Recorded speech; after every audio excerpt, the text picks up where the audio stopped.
রাম হলেন হিন্দু দেবতা বিষ্ণুর সপ্তম অবতার। হিন্দু ধর্মগ্রন্থগুলিতে তাকে অযোধ্যার রাজা বলা হয়েছে। সপ্তম অবতার রাম ও অষ্টম অবতার কৃষ্ণ হলেন বিষ্ণুর অবতারগুলির মধ্যে সবচেয়ে বেশি গুরুত্বপূর্ণ। হিন্দু ধর্মে তিনি একজন জনপ্রিয় দেবতা। ভারত ও নেপাল রাষ্ট্রে তার পূজার বহুল প্রচলন দেখা যায়।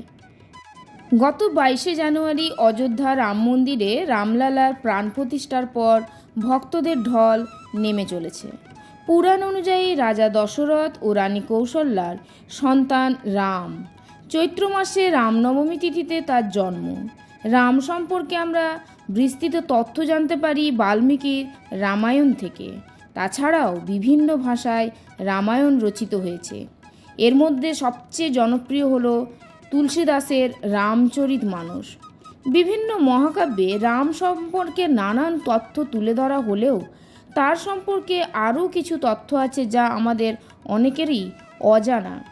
রামের সঙ্গে সম্পর্কযুক্ত এই অজানা তথ্যগুলি আজকে ভিডিওর মাধ্যমে আমি তুলে ধরব। প্রথমেই বলবো বিষ্ণুর 10 অবতারের মধ্যে রাম সপ্তম অবতার। রামের আগেও বিষ্ণু মৎস্য, কুর্ম, বরাহ, নরসিংহ, বামন, পরশুরাম অবতারে মর্তে অবতরণ করেছিলেন। রামের পর বিষ্ণুর অষ্টম অবতার হল কৃষ্ণ। এরপর বলবো প্রচলিত বিশ্বাস অনুযায়ী মনুষ্যরূপে জন্মগ্রহণ করা বিষ্ণুর অবতার রাম সবচেয়ে পুরনো আরাধ্য দেবতা। ত্রেতা যুগে জন্মগ্রহণ করেছিলেন রাম, যা আজ থেকে প্রায় 12,96,000 বছর আগে শেষ হয়েছে। সেই সময় থেকে জনগণ রামের আরাধনা করে আসছেন। এরপর বলবো ইক্ষ্বাকু বংশে জন্মগ্রহণ করেছিলেন রাম।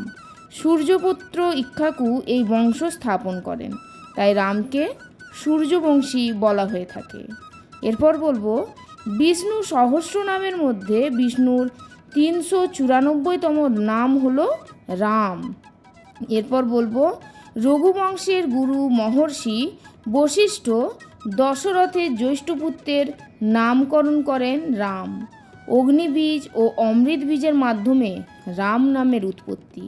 এই শব্দ মস্তিষ্ক, শরীর ও আত্মাকে শক্তি প্রদান করে। নেক্সট বলবো শিব বলেছিলেন যে 3 বার রাম নাম উচ্চারণ করলে 1000 দেবদেবীকে স্মরণ করার সমান ফল পাওয়া যায়। আপনিও এটা জেনে চমকে যাবেন যে স্বয়ং শিব ধ্যানমগ্ন অবস্থায় রাম নাম জপ করেন। এরপর বলবো বজরংবলীর সঙ্গে যুদ্ধে পরাজিত হয়েছিলেন রাম। পুরাণ অনুযায়ী ঋষি বিক্রমাদিত্য রামকে কাশীর রাজা ইয়াতাতির বধের আদেশ দেন। প্রাণ রক্ষার জন্য কাশীরাজের ডাকে রণক্ষেত্রে নামেন বজরংবলী। রাম ও হনুমানের মধ্যে খুব জোর যুদ্ধ বাঁধে। হনুমান রাম নাম জপ করতে থাকেন, যে কারণে রামের কোনো প্রহারই বজরংবলীর শরীরে আঁচড় কাটে না। অবশেষে রাম নিজের পরাজয় স্বীকার করেন। নেক্সট বলবো সীতাকে উদ্ধার করতে লঙ্কা যাওয়ার জন্য বানর সেনার সাহায্য রাম সেতু নির্মাণ করেন রাম লক্ষ্মণ। রাম সেতুর প্রধান কারিগর ছিলেন নল ও নীল। এই সেতু নির্মাণ করতে 6 দিন লাগলেও এর দৈর্ঘ্য ছিল 30 কিলোমিটার। নেক্সট বলবো দেবী মহামায়ার সামনে বলি দেওয়ার উদ্দেশ্যে রাম ও লক্ষ্মণকে অপহরণ করেন অহিরাবণ, কিন্তু অহিরাবণের হত্যা করে তাদের উদ্ধার করেন বজরংবলী। নেক্সট বলবো মন্থরার কুপরামর্শে কইকেয়ী দশরথের কাছে বর চেয়ে রাবণকে 14 বছরের বনবাসে পাঠান। এই তথ্য আমাদের সকলেরই জানা, তবে এটা অনেকে জানেন না যে রামকে বনবাসে পাঠিয়ে মন্থরা নিজের প্রতিশোধ তোলেন। পুরাণ অনুযায়ী একদা রাম খেলার সময় নিজের খেলনা দিয়ে ভুল করে মন্থরার কুঁজে পিঠে আঘাত করেন। এতে ক্ষুব্ধ হয়ে ওঠেন মন্থরা ও এর প্রতিশোধ তোলার প্রতিজ্ঞা করেন। নিজের প্রতিজ্ঞা পূরণের জন্যই কইকেয়ীকে ব্যবহার করে রামকে 14 বছরের জন্য বনবাসে পাঠান তিনি।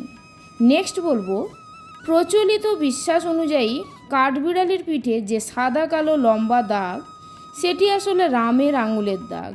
সেতু বন্ধনের সময় কাঠবিড়ালিও যথা সাহায্য সাহায্য করেছিলেন রামকে। তাদের এই চেষ্টা দেখে রাম মুগ্ধ হন ও কাঠবিড়ালিকে হাতে তুলে তার পিঠে আদর করেন। মনে করা হয় তখন থেকেই কাঠবিড়ালির পিঠে সাদা কালো দাগ পড়ে। এরপর বলবো 11,000 বছর ধরে অযোধ্যায় রাজত্ব করেছিলেন রাম। এই স্বর্ণযুগেই রাম রাজ্য নামে পরিচিত।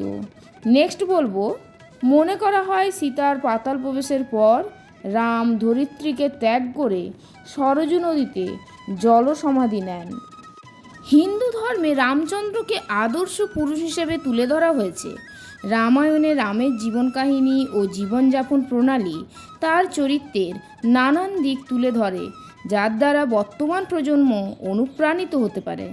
আজকের ভিডিওতে আমি রামের স্বভাব ও জীবনের সঙ্গেও জড়িত বেশ কিছু বিষয় তুলে ধরব। এই বছর 17 এপ্রিল পালিত হলো রাম জন্মোৎসব অর্থাৎ রামনবমী। হিন্দু ধর্মে রাম আস্থা ও বিশ্বাসের প্রতীক। সনাতন ধর্মে আদর্শ মানুষ হিসেবে রামের পুজো করা হয়। শাস্ত্রমতে রাম নাম নিলে সমস্ত কষ্ট দুর্ভোগ দূর হয়ে যায়। শাস্ত্রমতে রাম নাম নিলে সমস্ত কষ্ট দুর্ভোগ দূর হয়ে যায়। রামের জীবনের বিভিন্ন দিক আজও অনেককে অনুপ্রাণিত করে। রামনবমী উপলক্ষে রামের জীবনের সঙ্গে জড়িত এমন কিছু বিষয় তুলে ধরলাম যা আমাদের মানুষের কাছে খুবই শিক্ষণীয়। সংযম ও ধৈর্য প্রথমেই বলবো। কঠিন সময়ে রাম সংযম ও ধৈর্যের পরিচয় দিয়েছেন। বিপরীত পরিস্থিতিতে ধৈর্য ধরেছেন। সংযম না হারিয়ে সাহসের সঙ্গে এগিয়ে যাওয়ার উৎকৃষ্ট উদাহরণ পেশ করেছেন। রাগের মাথায় কখনো কোনো সিদ্ধান্ত নেননি তিনি। নেক্সট বলবো প্রতিশ্রুতি। রাম এক কথার মানুষ। সম্পূর্ণ জীবনকালে নিজের দেওয়া প্রতিশ্রুতি পালন করে গেছেন তিনি।